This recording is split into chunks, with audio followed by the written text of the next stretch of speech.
fait des blagues dans le métro, c'est gratos, ok? Juste l'idée, c'est de nous faire kiffer sur le trajet. Vous êtes dispo, toujours chaud?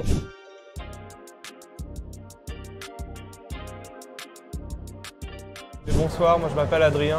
Moi c'est Cécile. Moi c'est Moïse. Et du coup, on fait des blagues dans le métro et ce soir, on va en tester quelques-unes sur la 4. Suivez-nous. Voilà. Déjà, dans le milieu du stand-up, c'était vraiment un délire de dire on va faire des blagues dans le métro. Et après, on avait aussi vu ça à New York et aussi en France se faire, mais pas comme dans la version blogging que nous on fait sur Instagram. Et cet été, il n'y avait pas de blague dans le Comedy Club, donc on s'est dit pourquoi pas nous. Ça, c'est notre public, ça.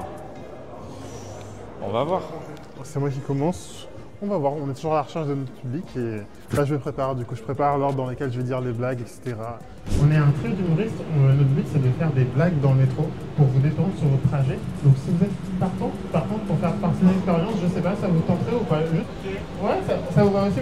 Je suis content de jouer devant vous parce que depuis tout petit j'ai de gros problèmes d'articulation. Donc déjà c'est un challenge pour moi de faire du stand-up.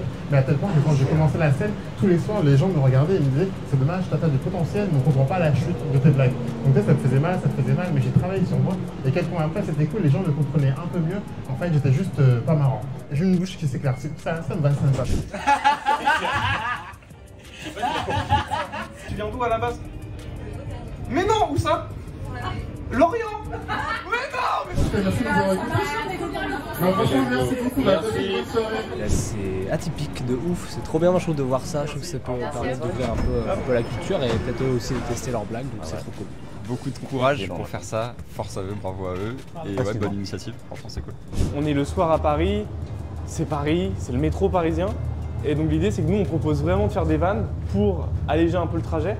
Et donc là il y a toute l'idée de ne pas leur imposer ça, pas que ce soit compliqué, donc il va falloir repérer les bons endroits, les bons moments, demander aux gens s'ils sont ok. Et du coup il faut déjà réunir toutes ces conditions là. Et après, il faut que les blagues marchent, donc ça fait beaucoup d'éléments. J'ai fait une école de ciné parce qu'on m'a dit, tu vas voir, c'est bien, le diplôme, il est reconnu par l'État.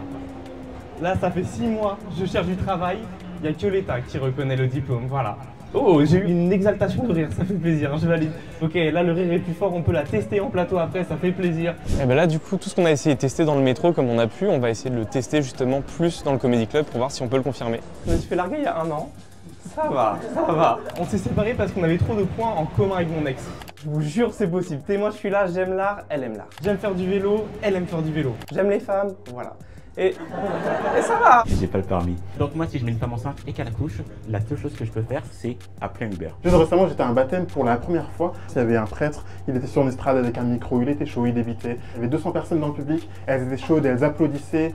Et ce soir, je vous ai compté, vous êtes 27. Donc ce soir, il faut être avec moi, s'il vous plaît, parce que je ne peux pas m'endormir en me disant qu'un prêtre est plus chaud que moi. Ouais, merci. Ça nous entraîne déjà en termes d'écriture, en fait, avant même de monter dans le métro. Notre public il peut changer toutes les 2 minutes entre chaque station. Donc dans l'écriture déjà, ça nous oblige à enlever tout le superflu pour aller direct à l'essentiel et être direct, un peu incisif avec nos blagues. Donc il y a un travail d'écriture qui après se retrouve en Comedy Club où quand on monte sur scène, forcément on est un peu plus efficace. Avec ce Métro Comedy Club, notre ambition là, à moyen terme, c'est de développer en fait une expérience unique au sein du métro. À la fois pour nous, en tant qu'humoristes, c'est pas commun de jouer dans des telles conditions, mais aussi en tant qu'usager, qu'usagère, de te déplacer dans le métro et de pouvoir bénéficier d'un Comedy Club itinérant, des gens qui viennent à toi, des découvertes que tu peux faire comme ça. Donc là on est en contact, on espère développer ça le plus long possible. Ouais. Je pense que ton pantalon, mec, on pourrait faire de l'incruste dessus. C'est vraiment le vert des fonds verts. Je pense que là c'est le même vert quasiment.